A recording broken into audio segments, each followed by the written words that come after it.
Welcome back to Shaner the Taxpayer. We got lots of stuff to get to.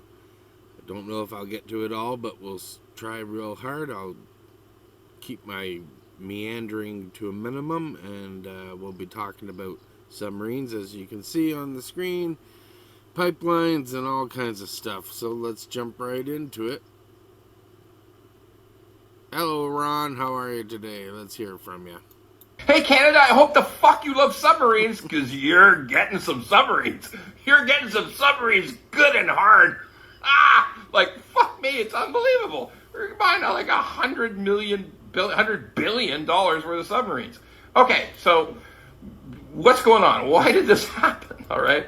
Well, first of all, we hardly have any submarines anymore. Like, we got theoretically 4 submarines, but they're so fucking old and they were bought them used. Man, what the fuck's with that? But we bought them used, and they barely work. I mean, there's only ever one can go out and do any patrols, because the rest of them are just under maintenance and improvements, whatever the fuck.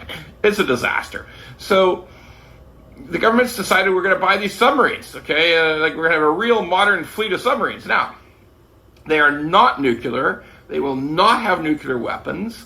That's not what we're doing. But we're buying a shit ton of these. And the reason the weapons programs cost so much is you have to do all the, you get involved with the training and the maintenance and looking after them for years, and the money just goes fucking berserk, right, over time. So yeah, we're committing to an effect. It's the biggest weapons program Canada's committed to since forever. Like, eventually the jets may be more. The jets are a huge weapons program that hasn't happened yet. It's still coming, okay? Oh, and did they mention there's a destroyer program that's just getting up and running right now? Yeah. Canada is getting in the war business, okay? We're getting into defense. They call it defense. I think the U.S. is right. It's fucking war. But anyway, we're getting into defense business. We're getting into big military expansion. Very expensive. Huge money. Why is a mortgage broker talking about this shit? Because it's all deficit spending. Every time you take on one of these brand new massive programs, or just a continuation of existing programs, or you have to keep funding it, we run a huge deficit. So if you add new programs, that's more deficit. That's just the way this fucking thing works. I mean, that's all there is to it. We spend more than we take in taxes in Canada as a country, and we're committing to spending a lot fucking more. So yeah, it's gonna be. Now, should we be spending it? I'll give you one simple fact. This is a fact. Everybody argues it, says, no, you're wrong. And then they look it up and I'm right. In the last 80 years since the Second World War, by the way, in the Second World War, there were jillions, there's so many thousands of ships sunk by subs. But since the Second World War, there's only been 2 ships sunk by submarines in 80 years, okay? Yeah, I mean, look it up. It's the fucking truth. The submarines are viewed as a deterrent. Like, if you have submarines, they're good for reconnaissance, they're good for intelligence, they're good for this, good for that. And the idea is, if you get a bunch of submarines, people won't come to your shores. Other submarines won't come. I don't know. Who the fuck knows? I just know that subs aren't in the ship sinking business anymore. That's obvious. Hey, Canada, I hope the fuck you love submarines, because you're getting some submarines. Sorry about that. I wasn't quick enough on the pause button there. More information. This is really real information on the submarines. I won't use all of David's information, but I'll use about 5 minutes of his podcast. Please give David Moose on the Loose a follow. This guy's amazing. He's got so much information. If you want to know how Carney is connected, check out his moosechart.com. You'll see it. All of it's there. Anyways, so why did Carney choose the Germans over the South Koreans for building the fleet of submarines that we're gonna maybe one day get? Let's give it a listen. Very brief mention of something that they glaze over. The Canadian government has chosen its preferred bidder for who will bid its fleet of new submarines. The decision comes after an intense competition between Germany and Norway on one side and South Korea on the other, with both bids promising major economic benefits to the Canadian economy. While both said they would build submarine maintenance facilities on 2 of Canada's coasts, there were some other big commitments in those pitches. The winning bid from Germany and Norway boasts an $86 billion boost to Canada's GDP over the life of the deal, up to 50,000 jobs created in Canada over the next 5 years. Okay, I'm going to pause it there because what David gets into later on, which I won't show because it's taking up too much of his show, but he does show that, see, the German deal, joint carbon capture venture with Alberta. Okay, so we're going to give all this billions of dollars to the Germans, this joint deal, Norway and Germany, and the Germans are going to work with Alberta with the carbon capture venture, right? With this mother company. Well, they just started this carbon capture company 2 months ago in May. So, like, how have they got proven results? So we are going to fund them to do the carbon capture here, which is BS in the first place. What good is carbon capture? Who benefits? Carney and Brookfield, and now this company that will get the deal, the German company that will get the deal for building the subs. Like, it's just crooked no matter what. Oh, all of a sudden we're in the carbon capture business too. Anyways, let's give David a listen. A proposal to build a factory to make heavy torpedoes and possibly develop hypersonic missiles.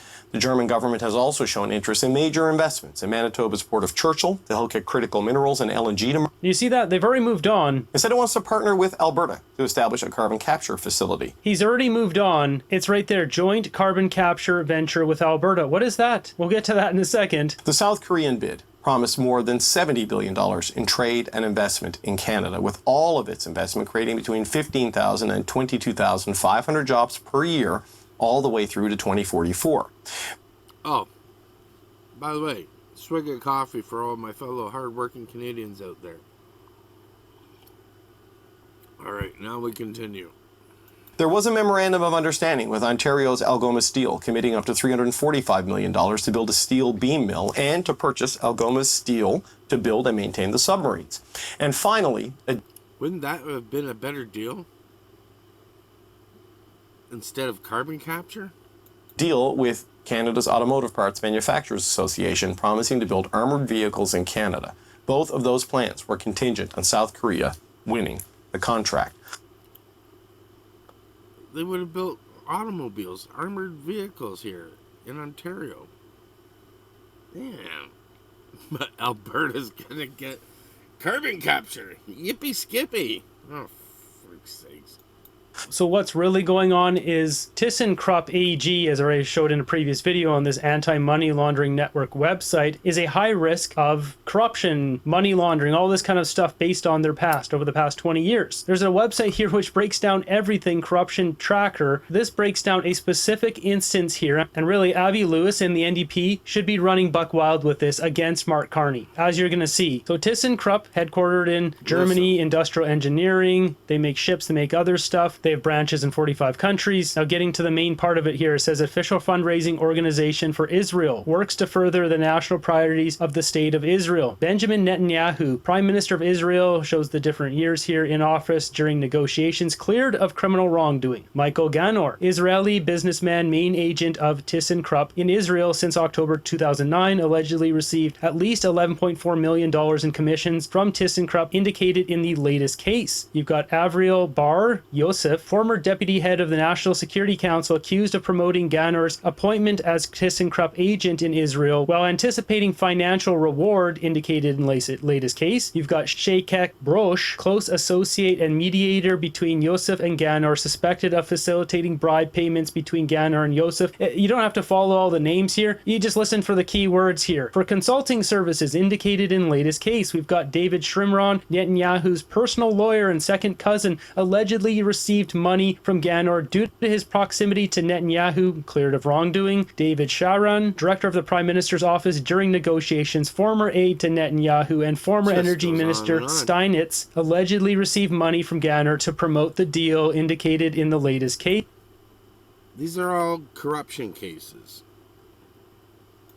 And just jumping out here for a second, these cases are not just allegations of corruption and fraud, bribery, etc. in general in terms of Netanyahu. These cases are related to ThyssenKrupp, all of these ones. This company's been wrapped up in a whole lot of garbage, and Mark Carney's like, yeah, that's the company I want to send Canadian tax dollars to. Eliezer Modi Sandberg, alleged to receive money from Ganor to promote the deal, gathering information on personal negotiating the deal indicated in the latest case. You see, this just goes on and on. We've got another one here, allegedly receiving money in return for consulting services. We've got a close friend of Sharon suspected of bribery, conspiring to commit a crime, and money laundering indicated in the latest case. We've got a media advisor, a business partner suspected of mediation and bribery, conspiring to commit a crime, obstruction of justice, named in the latest indictment. And finally, we've got a former national security advisor questioned on suspicion, mediation in bribery, and leaking information to Ganor from the National Security Council's discussion. Attorney and former advisor to Netanyahu is also married to his cousin, and Shimron's sisters received significant expense payments to promote the deal, cleared of wrongdoings. It says, according to the Memorandum of Understanding, paragraph 10, before the submarines can be delivered, all investigations must be stopped, all suspicions must be dispelled. This is back from 2022. This was a deal, $3.4 billion, set to be delivered by 2031. This talks about German-made Dolphin and Dolphin 2 submarines. I mean, there's a total timeline here. We're not going to go through all this stuff, but you get it. There's a lot of corruption, close people to Netanyahu getting money. A lot of these people cleared of wrongdoing, some of them still indicted, this, that, and the other. If the NDP and Avi Lewis want to really dig into this and then put this right back on Mark Carney saying, look, tie this right to the Palestinian stuff, this is perfect ammo for Avi Lewis. As for what we're talking about here today, I just want to reaffirm the alleged corruption that's going on here with this company, ThyssenKrupp, and then today Mark Carney announcing that ThyssenKrupp will be going forward getting the contract here, and then we have the German government also proposed establishing a carbon capture facility deploying TKMS technology in partnership with Alberta. Wait a second, TKMS has technology? Carbon capture technology? You bet it does. TKMS Heirloom Carbon Technologies and ThyssenKrupp Calvion explore commercialization of direct air capture in Canada. This is June 11th, 2026. We're talking 1 month ago. Now, direct air capture, DAC as it's called here, machines that suck CO2 from the air and store it underground. This is one of the high integrity removals that would generate a carbon credit, which then could be sold on a carbon market like something like the Frontier program created by Stripe, the payment platform, the one that Mark Carney used to be a board member of, the one that Mark Carney self-administers in his RRSPs, as we see right there. There's not that many. It's just these companies. This is one of them. He must have millions of dollars in Stripe if I were a betting man. Probably tens of millions. ThyssenKrupp Calvion and partners launch large-scale carbon removal initiative. They've signed on to memorandums here with TKMS and American direct air capture company Heirloom Carbon Technologies to advance carbon dioxide removal in Canada. Joint venture to support the country to becoming the top exporter of clean technologies and establishing high-quality employment opportunities and reinforcing the industrial infrastructure of Alberta. It's sad to see what's happening to Alberta with this nonsense. Then it goes on to mention here ThyssenKrupp Calvion is designing the next generation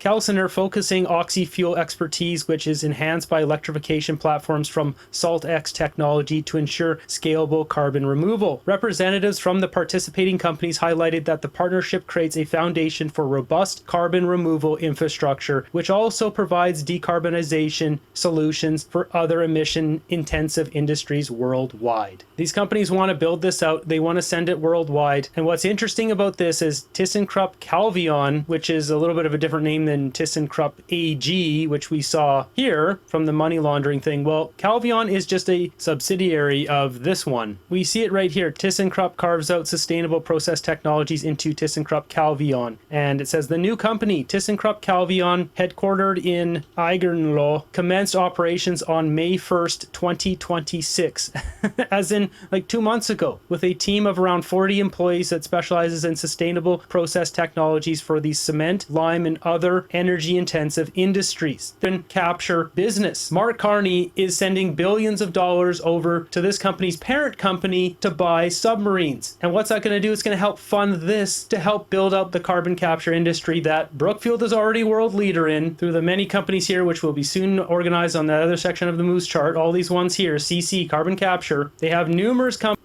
Anyways, didn't mean to steal that much of his show, but I mean, he's got all the info there. I mean, it's incredible. It's just incredible. Anyway, sorry, David. I didn't mean to rip you off that much, but I appreciate all the work you do. And man. Anyways, moving on. This was sent to me by Mish DeStasi. There were no defense spending targets outlined in the Spring Economic Statement or Budget 2025. The Finance Minister's office won't say how many billions they plan to spend annually, telling Global News they're not in a position to scoop forthcoming announcements or numbers. My first budget was the fall of 1977. When out of university I joined finance. I've never seen a case of less transparency over a budget thing. And it seems to be pretty simple. Just show us the number. While the Liberals won't show the numbers, we decided to crunch them. Canada will need to spend over $156 billion a year in 2030 to hit Carney's target of 4% of GDP in defense spending. That's a $34.9 billion increase in annual spending from 2025 to 2030. Just that jump, more than the yearly cost of the Canada Child Benefit. I think at some point it's inescapable that we're going to have to raise taxes, or I don't even know we can cut spending elsewhere enough. And we're not the only ones asking for more details. The Parliamentary Budget Officer has sent 3 separate requests to the Defense Department about spending, including on NATO targets, but no details have been provided. A lack of transparency the former PBO has called a failure. We're making an historic reallocation, or making national defense an historic priority because of the NATO commitments. There is no spending line, anywhere in this document in terms of that it's related to NATO spending. Anyways, I got more on that. And we're back. I had to put it on pause to find the article that I found like a few days ago here. This was dealing with a lot of Carney's failures here, such as Canada being the only G7 country in a recession, 112,000 jobs lost in the first quarter of 2026. But tried talking, right? What was alarming, and I heard this being discussed, and I couldn't find it until just the other day, and I've been saving it to share on this podcast, was about Carney's spring budget, or update. It wasn't even a budget, because he didn't share anything. But Annette Ryan, Canada's new independent parliamentary budget officer, she's the overseer of how the money is spent, recently acknowledged in a response to Conservative MP Tamara Jansen that Carney's budget has a 99% chance of missing its targets.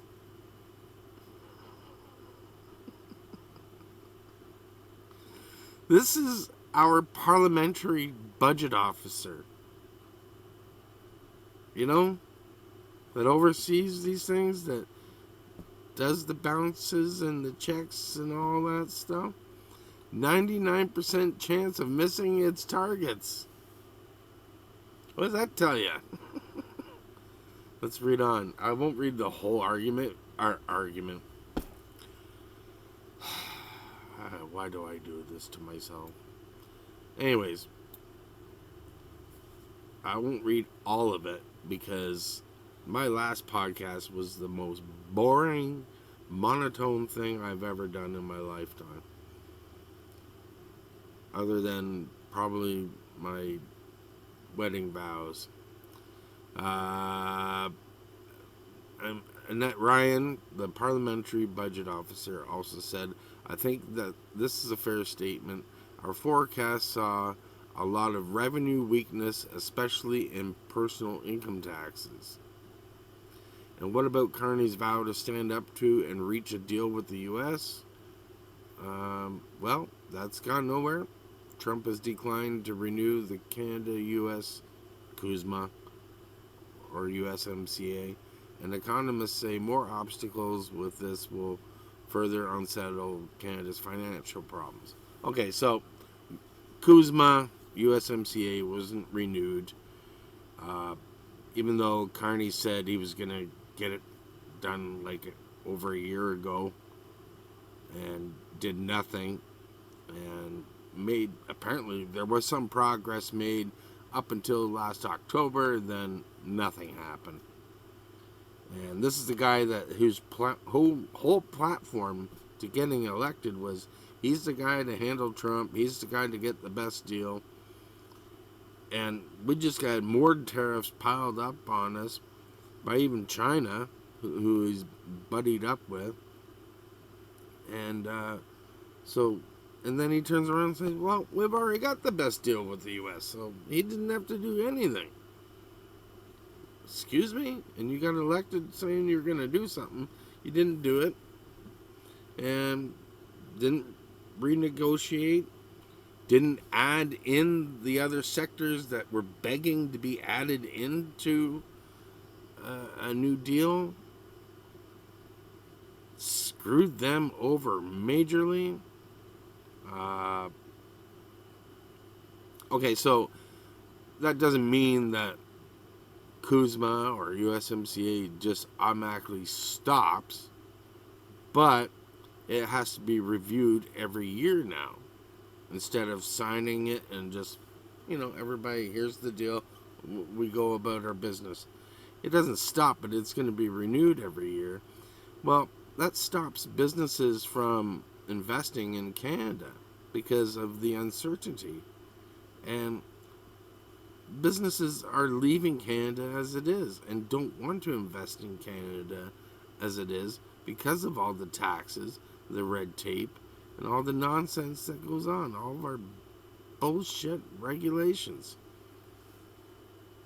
Oh, man. And Carney's plans to accelerate home building by giving $5 billion of tax money, our money, yours and mine, to BC's infrastructure. Yep, many questions here too. According to a recent commentary at the Fraser Institute website, and just about everybody else in the country, to plan to buy 2,200 vacant condos in BC and convert them to affordable homes is deeply flawed. No shit. Using taxpayers' dollars to buy existing condos will not increase the housing supply. You don't need a Fraser Institute to explain this to you. You can just talk to Bob next door. He'll tell you, this is not a good plan. This helps nobody but the billionaires who didn't even ask to be bailed out. Do you get bailed out if you can't pay your mortgage? Or your rent? Or your car payment? Or your fridge is empty? Oh, well, you get this grocery benefit, maybe if you're lucky. That's still your money coming back to you, which they don't have to give, which they had to borrow. So Canada goes in debt to give you money. It's just vicious. And that just drives up inflation. So that just makes your groceries go up even more. Stupid. What do I know? What do I know? Anyways, moving on. Found another podcast that I guess I gotta compete with, right? My 5 clicks that nobody watches, but this guy's good. Canadian Shield. I don't know his name. I forgot. Anyways, this popped up on my YouTube thingy. This guy was really good. I recommend him, and I'm gonna watch more of his stuff. I'm gonna steal a little bit of his show. because I was about to do a whole rant on the whole pipeline deal, and I realized I was missing important information, and I would have looked really stupid saying what I was about to say. So, because I didn't have all the facts. I thought I did, but I didn't. Anyways, what's dumb is we still have the tanker ban. Even if they ever get this second pipeline built and double the production, which needs to happen, it needs to be tripled, quadrupled over the years, we still have the stupid tanker ban. Literally, thousands of ships go through the British Columbia waters from the U.S. carrying oil all the time, daily, carrying oil to Asian markets. They're allowed. But we, in our own country, are banned from going through those waters with our own tankers. How stupid is that? Not only that, but we don't even have the ability, apparently, to fill our tankers or the tankers that we do fill completely full. So we got a lot of issues to work out. So anyways, what I didn't realize with the clips of the press conference that Premier Smith and Prime Minister Carney did about the pipeline, which I was shocked that they announced this in the first place, was I didn't think they'd get anybody on board to even want to invest. And that was where I was wrong. So let's give it a listen. And yeah, I really think Carney thought he could just announce this stuff and it would just not happen anyways. And it was win-win. He'd look like he was doing something good, and then it wouldn't happen, and you go, oh well, it still look good doing it. But watch this. I'm also pleased to announce Alberta's government is entering into a partnership with Trans Mountain Corporation and Pembina Pipeline. Did you catch it? Did you see Mark Carney's face? Let me show you again. I'm also pleased to announce Alberta's government is entering into a partnership with Trans Mountain Corporation and Pembina Pipeline. Entering into a partnership with Trans Mountain Corporation. Entering into a partnership with Trans Mountain Corporation. A partnership with Trans Mountain Corporation. That was the very first time that Mark Carney realized that Alberta had a proponent for the pipeline, somebody willing to invest private capital to build it. That was the very first time that he had heard such a thing, and I think the surprise on his face is excellent. Danielle Smith must just love the fact that she was able to throw that up into his face. In the morning, it was the liquid natural gas. And then in the afternoon, it was, oh, by the way, we have somebody prepared to build the pipeline. Somebody that is not really intimidated by Brookfield. They have already gone into court with Brookfield over a merger or a hostile takeover of a company called Inter Pipelines. Now, in the end, Brookfield won that in court, but they had to pay Pembina Pipelines, I think, $350 million. So they've already stood their ground against them, and they're not going to be easily pushed around. The fact that they have a proponent and the fact that it surprised Mark Carney and therefore surprised all of the people that are going to be in Mark Carney's camp, and I'm sure David Eby, is just the icing that is, it's almost like the cherry on the cake. I mean, the fact that he didn't know it was happening is amazing. To me, that's just like spectacular. Like, let's give her a round of applause, everybody. Oh yeah, there's more. Of oil royalties. Alberta's government is also finalizing another agreement with the federal government and the Oil Sands Alliance to significantly expand oil sands production and advance Pathways, the world's largest carbon capture and storage project. Doubling oil sands production is a big task. Doing so in the most environmentally responsible manner is an even bigger task, but this agreement will allow us to achieve both. Our oil sands partners will have the incentives they need to launch a super cycle of production growth in Canada's most valuable deposit of natural resources, and Pathways will make Alberta bitumen among the lowest emission heavy oil globally. We've certainly come a long way from talk of phasing out Alberta's oil and gas, haven't we? Not if she plans to double the oil production in Alberta.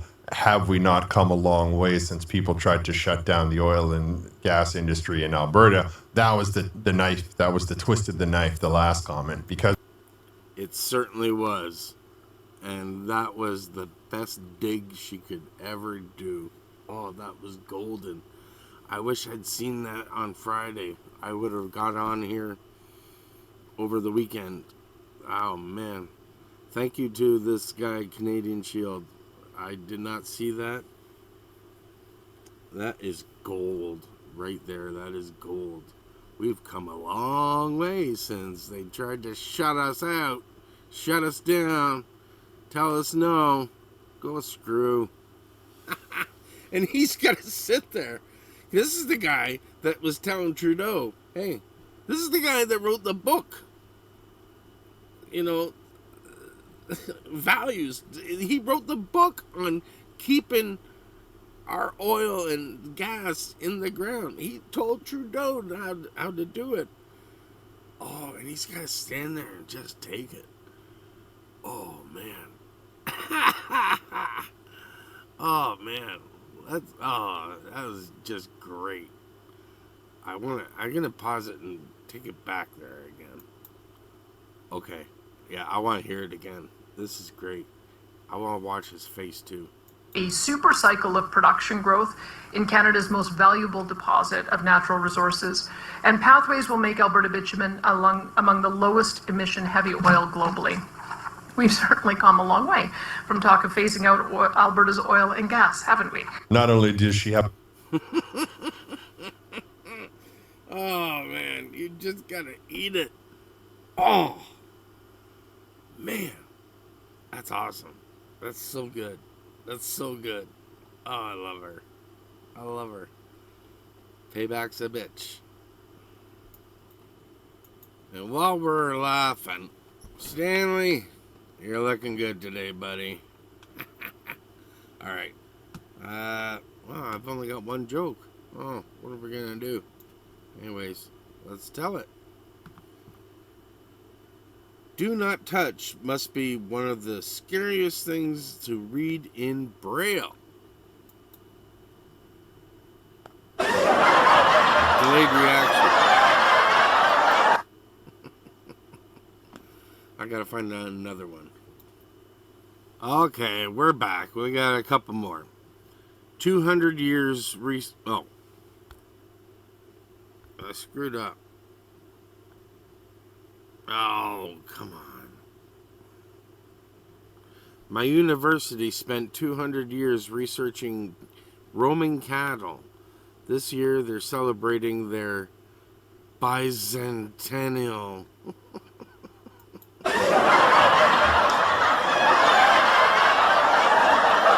Oh, man, that's a good one. Okay, last one. This is a good one. Oh, man. I just framed a copy of the United States Constitution and hung it on my wall. It's my Declaration of Independence.